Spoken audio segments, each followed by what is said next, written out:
दोस्तों, यह न्यूज़ देखिए। देखने में यह न्यूज़ बहुत साधारण लगती है, लेकिन भारत सरकार की कंपनियों के लिए यह न्यूज़ बहुत ही खतरनाक है।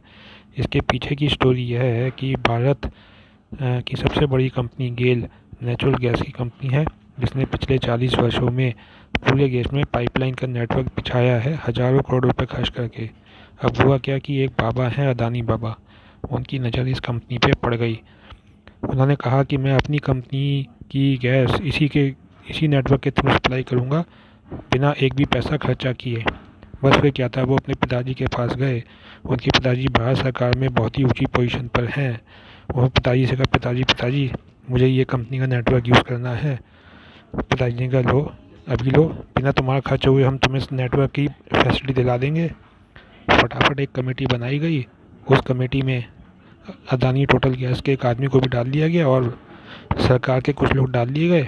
उसके बाद इमीडिएटली गेल पे प्रेशर बनाया जा रहा है कि तुम अपनी मार्केटिंग बिजनेस को, गैस के मार्केटिंग बिजनेस और पाइपलाइन के बिजनेस को अलग करो। अगर नहीं किया तो बस गेल, क्योंकि भारत सरकारी कंपनी है, बात माननी पड़ेगी। लेकिन बुरी बात यह है कि अदानी बाबा बिना कोई कैपेक्स किए, कैपिटल एक्सपेंडिचर किए, इस कंपनी का मज़ा उठाएंगे।